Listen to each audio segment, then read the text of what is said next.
जिस तरह के नतीजे आए, तमाम सवाल खड़े हो रहे थे, आप लोग पहले से ही कह रहे हैं कि एकनाथ शिंदे साहब को बाहर ही बैठना पड़ेगा, देवेंद्र फडणवीस के भी नीचे काम करना पड़ेगा। ये तो हम पहले से बोल रहे थे, चुनाव से पहले भी हमने कहा था, काउंटिंग के दिन भी कहा था, किसी भी हालत में एकनाथ शिंदे मुख्यमंत्री नहीं बनेंगे। अब उनका काम खत्म हो गया, उनको जितना इस्तेमाल करना था वो कर दिया, अब उनका काम नहीं है। अब बीजेपी का मुख्यमंत्री बनेगा, इसीलिए तो ये पूरा खेल कर दिया ना अब ये लोगों ने। देखो, महाराष्ट्र के जो नतीजे है वो शॉकिंग है। चुनाव होता है, चुनाव में हार जीत होती है। हम तो दावे करेंगे हम जीतेंगे, वो जीतेंगे, लेकिन जनता तय करती है। लेकिन ये फैसला जनता का नहीं है, हम बार बार बोल रहे हैं, ये ईवीएम का फैसला है।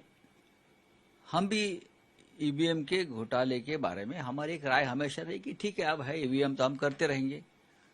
लेकिन जिस तरह से नतीजे महाराष्ट्र में आए हैं उसका ऊपर कोई विश्वास नहीं रखेगा चुनाव पर। ये कैसे चुनाव, लोकसभा में एक अलग नतीजा आया है, जरूर लोकसभा हम जीत गए थे, 3 महीने में ऐसा क्या हो गया कि इतना ग्राफ नीचे आ जाएगा? हमने ऐसी क्या गलतियां की है? कुछ नहीं किया है।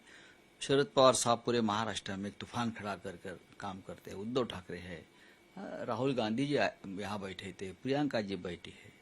एक रिस्पेक्टेबल फिगर तो सबको आना ही चाहिए था, चाहे सत्ता नहीं आए।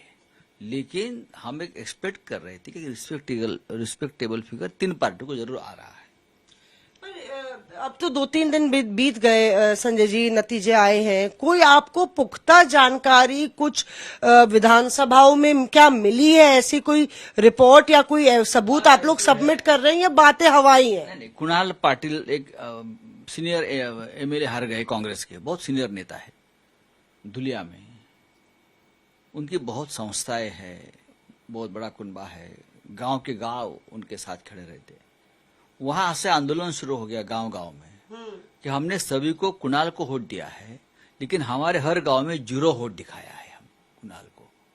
जो वीडियो वायरल हो रहे हैं। और नासिक का एक आया है हमारे पास, उसके फैमिली में 65 लोग हैं उस उम्मीदवार के, माँ, बीबी, बच्चे, बाप, सब कुछ। उनको सिर्फ 3 वोट मिले हैं। मेरी फैमिली तो मुझे वोट देगी, ऐसे हर जगह पे चल रहा है। दूसरी बात है कि वोट परसेंटेज अचानक से कैसा बढ़ जाता है।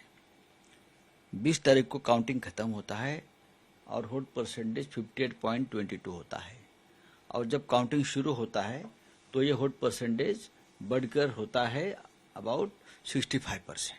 7%, 8% वोट परसेंटेज बढ़ना है, यानी 1-1.5 करोड़ वोटों में बढ़ोतरी होना। ये पूरा खेल पलट देता है ना। हम जब बैलेट पेपर पर चुनाव करते थे तो भी इतना कभी फिगर नहीं बदलता था वोट परसेंट का। लेकिन जब से ये 10 साल में नई सरकार आई है, अचानक वोट परसेंट बढ़ जाता है। कैसा होता है? हरियाणा में हमने देखा है ये, महाराष्ट्र में देखा है हमने ये। पर ये क्या इन सबूतों के साथ आप ईसीआई जाएंगे? क्या आपको लगता है कि इसने पूरा 1-2 कॉन्स्टिट्यूंसीज ठीक है, पर क्या पूरा ही चुनाव इसने बदल दिया ये वोट प्रतिशत? 1.5 करोड़ वोट अचानक बढ़ गए। 1.5 करोड़ यानी हो गया क्या? हर बूथ पर, हर विधानसभा क्षेत्र में 40-40 हजार वोट ज्यादा पड़े हैं, ऐसा हमारा अनुमान है। अभी कहाँ से आ गए वोट इतने? हर विधानसभा क्षेत्र में 40-40 हजार वोट बढ़ गए हैं। हमारे जो लोग जीते हैं वो 1000-2000 के मार्जिन से जीते, बड़े बड़े हमारे नेता। लेकिन बीजेपी के जो लोग या शिंदे के लोग हैं ना, वो 1.5 लाख से जीतते हैं। ये पॉसिबल नहीं है। हमारे सब लोग बड़े बड़े लोग हार गए, बीजेपी का एक भी हारा नहीं है। ऐसा होता है कभी चुनाव में, महाराष्ट्र में और देश में? हार जीत तो होती है ना ऐसी। और उसमें एक और बात जो कही जा रही है लगातार कि कहीं ना कहीं ये जो महा विकास अघाड़ी का जो एजेंडा था बांटने का कास्ट लाइंस में, कम्युनिटी लाइंस में, वो विफल हुआ है। कहीं ना कहीं उसको रिजेक्ट किया है, जो आपकी भटकाने की पॉलिटिक्स। हमने तो कभी नहीं किया ये भटकाने की पॉलिसी। तो यहाँ बीजेपी ने शुरू की है ना, बटेंगे तो कटेंगे। हमारा नहीं है ये प्रोग्राम। एक है तो संविधान खतरे में है। संविधान वो लोकसभा का एक नारा था, और ये हमने नहीं कहा था, ये बीजेपी के ही नेता लोग बोल रहे थे ना, हमको 400 सीट मिलते तो हम संविधान बदल देंगे। ये थोड़े हमारा नारा था। उनके जो उम्मीदवार थे, उनके जो नेतागण थे, यही बोल रहे थे सभा में जाकर, तो उनको काउंटर तो करना ही पड़ता है ना। संविधान के बारे में अगर आप बोलते हो संविधान बदलेंगे, तो हमको ये काउंटर करना पड़ा। अच्छा, दूसरी ये जो महत्वपूर्ण बात अभी सामने आ रही है कि अगर आप देखें तो जो पूरे नतीजे हैं वो कहीं ना कहीं एक तरीके से महाविकास आघाड़ी को बिल्कुल बहुत कम नंबर मिले हैं, और जिस तरह से दमदार तरीके से महायुति के वोट आए, तो ऐसे में शिवसेना यूबीटी भी अब टूटने वाली है। जो विधायक है, जो बचे कुछ विधायक है, वो भी अब पाला बदल के जो है एकनाथ शिंदे के साथ जाने वाले। शिंदे ने पूरा महाराष्ट्र काबिज कर, उनके पास इतना पैसा है, कहाँ से पैसा आता है? जमीन से आता है, झाड़ से आता है, बारिश आता है, उनके पास पैसा ही पैसा है। लेकिन जिसको टूटना था वो चले गए, जिनको रहना था वो रह गए और वापस चुनकर आ गए। तो अब कोई नहीं जाएगा। बेईमान लोग चले गए शिंदे के साथ या अजित पवार के साथ, जिनको जाना था चले गए। और उसके बावजूद भी जो लोग हमारे साथ रहे हैं वो हमारे हैं, दिल के करीब लोग हैं, अब कोई नहीं जाएगा। अब बताया जा रहा है कि शपथ ग्रहण की कोई तारीख अभी नहीं मिल पा रही है, थोड़ा समय और लगेगा, क्योंकि तीनों नेता आपस में भी नहीं बैठ पाए हैं, तीनों दल तय करने के लिए कि महायुति का नेता कौन होगा। आपको लगता है ये असमंजस चलता रहेगा या फिर? देखो, एकनाथ शिंदे और अजित पवार में ये ताकत नहीं है कि दिल्ली से संघर्ष करें। ये डरे हुए लोग हैं, वो डर के मारे ही चले गए ना। ईडी सीबीआई के डर से तो चले गए, वो क्या जाकर वहां रुबाब दिखाएंगे। मुख्यमंत्री तो बीजेपी का ही बनेगा, क्योंकि उनका आंकड़ा भी ऐसा है कि वो उनको कोई चैलेंज नहीं कर सकता।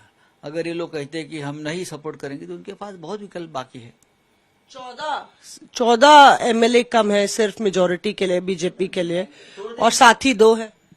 ये दोनों पार्टी है, उनके साथ उनको ही तोड़ देंगे जैसा हमको तोड़ दिया। बीजेपी का तो अच्छा वो पुराना खेल है, वो तोड़ो फोड़ो राज करो। तो शिंदे को भी तोड़ देंगे, अजित पवार की पार्टी भी तोड़ देंगे वापस, उस पे क्या है। पर बीजेपी के कार्यकर्ता इस पे भी तैयार नहीं है राउत साहब कि भाई 2.5 साल का कोई फॉर्मूला हो। वो कहते हैं कि भाई मेहनत हमने की, खरबूजा कोई और खाए, ये कैसे संभव है? मेहनत तो की है, पार्टी तोड़ी हमारी, फिर शिंदे को मुख्यमंत्री बनाया, ये भी एक मेहनत ही थी। अब उनकी राजनीति उनको करने दो, हम उसके ऊपर बात नहीं करेंगे।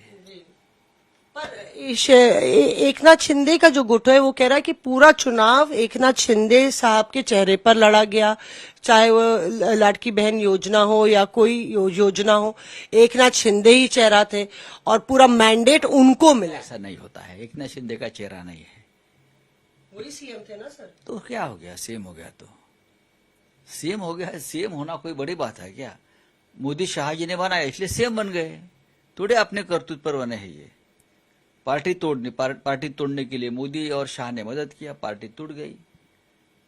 शिवसेना को नीचे दिखाना था, हाँ, मुख्यमंत्री बना दिया, उसमें कौन सी बड़ी बात है। पर अब क्या ये माना जाएगा कि बाला साहब की जो विरासत है वो एकनाथ शिंदे ने पूरी तरह से ले ली है? कौन एकनाथ शिंदे? ठीक है, मुख्यमंत्री बना, मोदी शाह की मदद से अब उनके लोग चुनकर आए, लेकिन बाला साहब ठाकरे की विरासत तो असली शिवसेना ही लेके जाएगी, उद्धव ठाकरे लेके जाएंगे, हम लोग लेके जाएंगे। आंकड़े तो नहीं दिखाते ना। आंकड़े में क्या होता है, हमारा आंकड़े पे विश्वास, हम संगठन पे विश्वास रखते हैं। जो हमारा संगठन है, पावर पे नहीं, सत्ता पे नहीं। सत्ता आती सत्ता चली जाती है, संगठन बहुत महत्वपूर्ण है, जो आज भी जमीन पर है। मोदी जी वहां पे कह रहे हैं कि 80-90 बारी जो पार्टियां हार गई हैं वो यहाँ पे पार्लियामेंट में तमाशा कर रही हैं, क्योंकि शीतकालीन सत्र चल रहा है। क्या है, गौतम अडानी को बारे में सवाल पूछना है तमाशा है क्या? आपके जो दोस्त है अमेरिका वाले सरकार, उसने अरेस्ट वारंट निकाला है। देश को तो लुटा है हमारे, लेकिन वहां केन्या में लूट चल रही है, अमेरिका में लूट चल रही है, पूरा विश्व में लूट कर रहे हैं लोग। तो उसके खिलाफ अगर हम आवाज उठाया है तो मोदी जी को क्या लगता है ये तमाशा है? क्या बोलते हैं मोदी जी?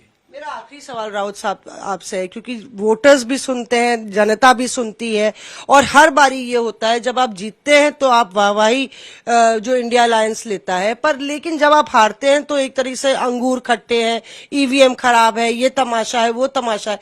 क्या ये दाल जनता में गलेगी? मतलब क्यों नहीं, जनता को ही विश्वास नहीं। महाराष्ट्र में एक ऐसा नतीजा आया है जनता ही पूछ रही, जनता सड़क पर आएगी। आप देखो अब शुरुआत हो गई है, कोई नहीं आ रहा सड़क। आ जाएगा, ठहरो 2 दिन, आ जाएंगे, धीरे धीरे हो जाएगा, ये सब आ जाएंगे। सबको सवाल पूछते रहेंगे लोग।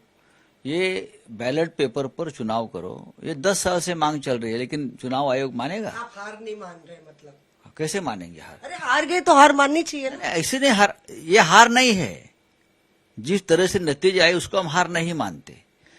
चुनाव में मेरा पहला ही स्टेटमेंट है, चुनाव में हार जीत होती है। हम भी 10 बार हार चुके हैं, लेकिन जिस प्रकार से ये महाराष्ट्र में खेल हो गया है, ये ट्रांसपेरेंट चुनाव नहीं था।